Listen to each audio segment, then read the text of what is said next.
All those members against Clause 10 may rise in their seats. 65 members have voted in favor of Clause 10 and none against it, so the motion is carried by the votes of not less than 2/3 of the total membership of the House. Clause 10 therefore forms part of the bill unanimously. Clause 11. There is no amendment in Clause 11. The question is that Clause 11 do form part of the bill. All those members who are in favor of Clause 11 may rise in their seats. Count to be made.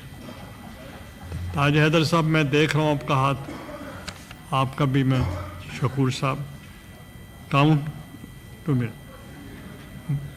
Please take your seats. All those members against may rise on their seats. 65 members have voted in favor of Clause 11 and none against it, so the motion is carried by the votes of not less than 2/3 of the total membership of the House. Clause 11 therefore forms part of the bill unanimously. Clause 12. There is no amendment in Clause 12. The question of Clause 12 do form part of the bill. All those members who are in favor of the Clause 12 may rise in their seats.